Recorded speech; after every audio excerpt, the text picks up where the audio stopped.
Halo, halo men, gimana kabarnya hari ini? Jangan lupa tersenyum ya, dan jangan lupa cuci tangan. Oke, nggak usah lama-lama lagi. Terima kasih ya sudah menonton di Melodi Cerita. Kita akan lanjutkan keseruan dari episode sebelumnya.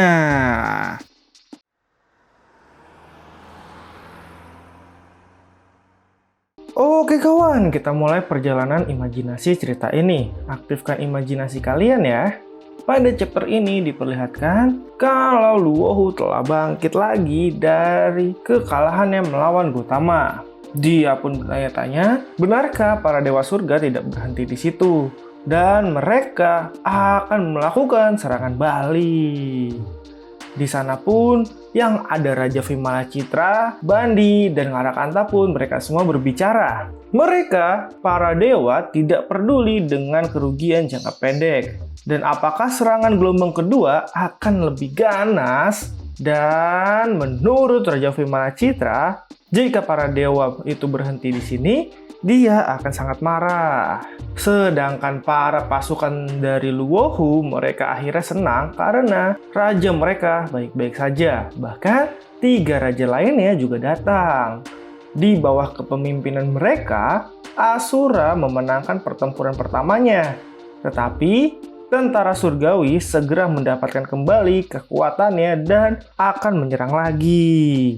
Lalu setelah itu, Qiu pun memberitahu ayahnya Wangu, mereka semua memenangkan pertempuran ini dengan keadaan yang baik. Tapi sayangnya, Wangu telah mati. Akhirnya, dia pun merelakan nyawanya dan menjadi bintang di langit. Karena sebelumnya dia tidak mati karena dia tidak melihat mereka keluar dari bahaya. Dia sengaja menahan nyawanya dan kali ini dia pergi sampai raja kembali dari keadaan tidak sadarnya. Dan akhirnya Qiu pun berjanji akan terus bertarung bersama sang raja. Dia akan mengenang nama dewa pertarungan. Dan cerita pun dibawa ke sisi para raja Asura. Mereka bertanya-tanya siapakah yang akan memimpin, dan Luohu berkata, kenapa mereka tidak pergi bersama? Dan menurut Raja Bandi, setelah pertempuran terakhir, tentara surgawi dan formasi pertempurannya pasti akan berubah. Jadi mereka harus berhati-hati. Sedangkan Vimala Citra, dia berkata pada Luohu, nampaknya dia sedikit lelah dan apakah dia baik-baik saja. Dan dengan semangatnya Luohu menjawab, caranya membangun daya tahan tubuh adalah dengan berjuang. Jadi kembalinya para dewa baru akan membuatnya lebih bersemangat. Dan sayangnya cerita pun dibawa ke sisi surgawi. Di sana terlihat Gautama sedang mencari Guanyin. Dia pun bertemu dengan pendeta tetua. Dia menanyakan di mana Guanyin. Dan tiba-tiba Guanyin pun datang mengagetkan Gautama. Dia pun berkata, dia tidak terluka. Jadi untuk apa dia mencarinya di sana?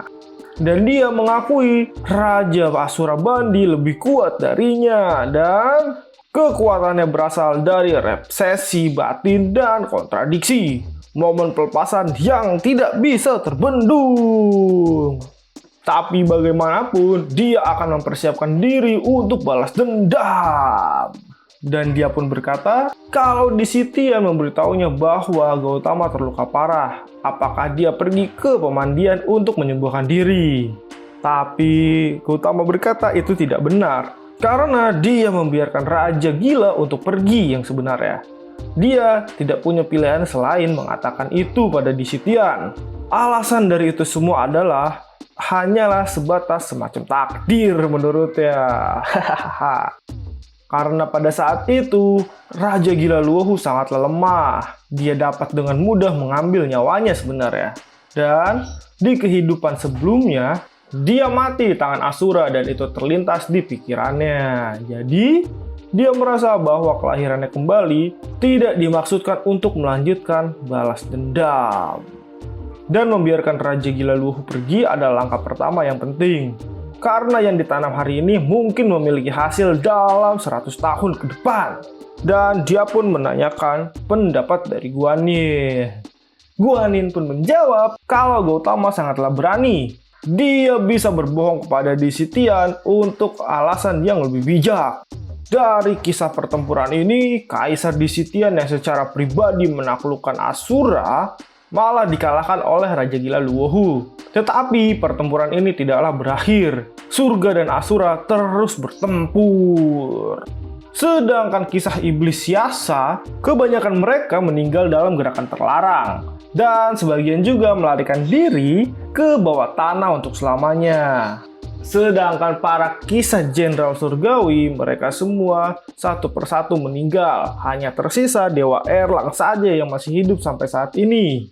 Dia akan menjadi kekuatan utama dalam perang di masa depan.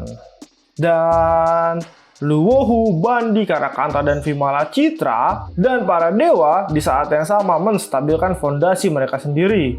Itu semua demi memperkuat serangan mereka di pertempuran selanjutnya.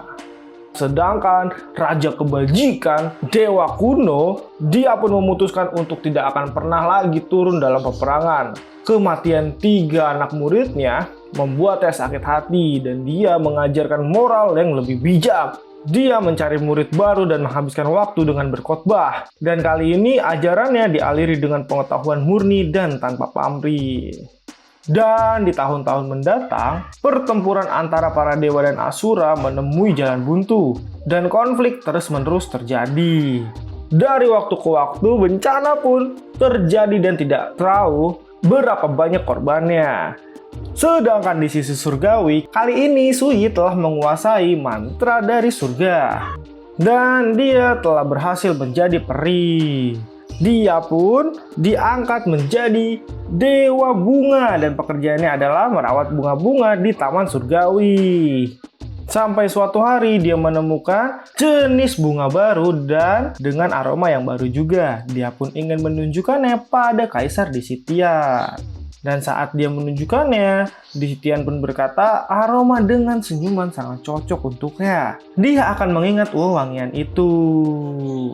Dikisahkan sejak Kaisar Di Sitian melewati pertempuran Asura, dia sangat murung. Dia pasti tidak bahagia. Jadi, Sui mencoba membuat varietas baru untuk membuatnya bahagia. Dia bukan hanya penguasa para dewa, tapi dia juga ayahnya. Dan sebelum dia menyadarinya, sudah lama sejak dia datang ke surga. Dari dulu dia iri dengan para dewa, tapi sekarang dia tidak merasa begitu karena dia adalah bagian dari dewa.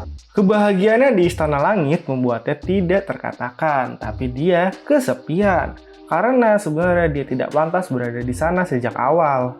Dan dia sangat merindukan dunia. Lalu tiba-tiba banyak burung menyampiri dirinya. Dia pun dibawa burung-burung itu untuk ke dunia. Dia pun turun dan meminta burung-burung itu jangan lupa menjemputnya lagi. Dan dunia itu sangatlah indah. Dia pun senang bisa berada di sana. Tiba-tiba ada anak kecil yang mencium bau harum dari Sui. Dia pun mencium bau harum bunga yang dimiliki Sui dan dia berkata baunya sangatlah harum. Dia dapat mencium aromanya dari jarak jauh. Dan dia sangat ingin menciumnya dan menjilatnya sedikit. Tapi Sui berkata, di mana orang tuanya karena berbahaya sendirian di pegunungan ini.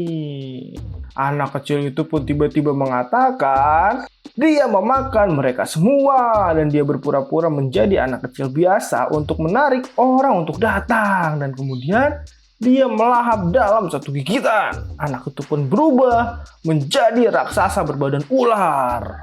Dia menyerang Sui dan dia ingin memakannya.